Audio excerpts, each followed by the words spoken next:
سلام از خلیج همیشگی فارس. ما الان شاهد زیباترین غروب جهان هستیم، غروب کیش. اولین غروب شهریور 1405. در واقع غروب یادآوری کننده این هستش که ما رو ترک میکنه اما از بین نمیره، برای مدت معینی نیست. تاریکی رو به ما در واقع هدیه میده، چون تاریکی برای ما پیغامی داره که فقط و فقط اون رو باید تجربه بکنیم. درس هاشو باید بگیریم، نباید از تاریکی بترسیم. تاریکی برای اذیت کردن ما نیومده، اومده تا ما رو مجبور بکنه که نور درون قلبمون رو روشن بکنیم. چقدر زیباست این غروب. ممنونم خدا. شاید با پاک کردن خودمون از حسای منفی، از دلخوری ها، از حسی که دیگران بهمون میدن، از قاطی شدن با اتفاقات روزگار، بیشتر دلخوریه دیگه. همیشه هممون از هم دلخوریم. بزنیم خیلی خوشگل تره واقعا.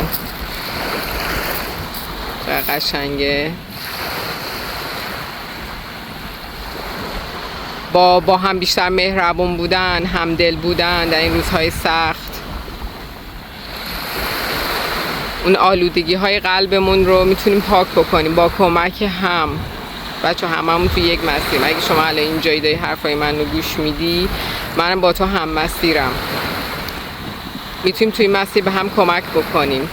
روزگار خیلی سختیه ولی قطعا درس‌های خیلی بزرگی برای ما داره و بهترین فرصت هستش برای اینکه خودمون رو پاک بکنیم از حسد، از دلخوری، از حس دلسوزی، حتی قضاوت کردن دیگران و بیشتر از همه قضاوت کردن خودمون رو رها بکنیم. دوستم تو این لحظات مقدس غروب کیش اول شهریور یکم با هم درد دل بکنیم. اگر که تا اینجا با من بودین و حرفای منو میشنوین، به حق این لحظه مقدس از خدا میخوایم که حکمت اتفاقات رو بر ما روشن بکنه، خودش کارسازی بکنه. او مسبب الاسباب هست. ما بلد نیستیم، ما کاری نیستیم تو این دنیا. ما تسلیمیم و دستامون بالاست. خودش به ما کمک بکنه، به ما فهم و شعور بده، معرفت بده، به ما یادآوری بکنه هر لحظه که نباید کار داشته باشیم به کار آدم‌ها. فقط و فقط باید برای خودمون وقت بگذاریم، زمان بگذاریم. قضاوت نکنیم دیگران رو، در مورد دیگران فکر نکنیم، افکار منفی به زندگی دیگران تزریق نکنیم، حال بد به دنیا ندیم،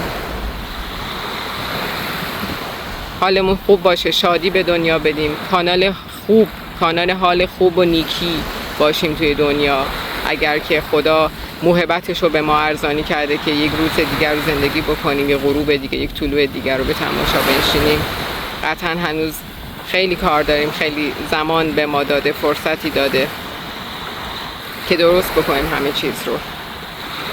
در این روزهایی که سخت میگذره برای خیلی از ماها، قطعا امید، حال خوب، تلاش کردن برای حال خوب بهترین کار میتونه باشه. شاید که دیگه دنیا به آدم‌های موفق کمتر نیاز داشته باشه، به آدم‌های خوب نیاز داره، به آدم‌هایی که کانال نیکویی و خیر هستن در دنیا و باعث میشن که یک وزنه از روی زمین برداشته بشه، باری از دوش خدا بر روی زمین برداشته بشه، کار بنده‌ای رو حل و فصل بکنن، حال خوب بهش بدن، کاری اگر دستشون بر بیاد انجام بدیم برای آدم‌ها. حداقل کاری که میتونیم بکنیم اینه که حال خودمون رو خوب نگه داریم و حس خوب. خداحافظ خورشید. ممنون خدا برای این صحنه زیبا، برای همه زیبایی هایی که به ما دادی. مرسی، ممنونم خدا. دوست دارم.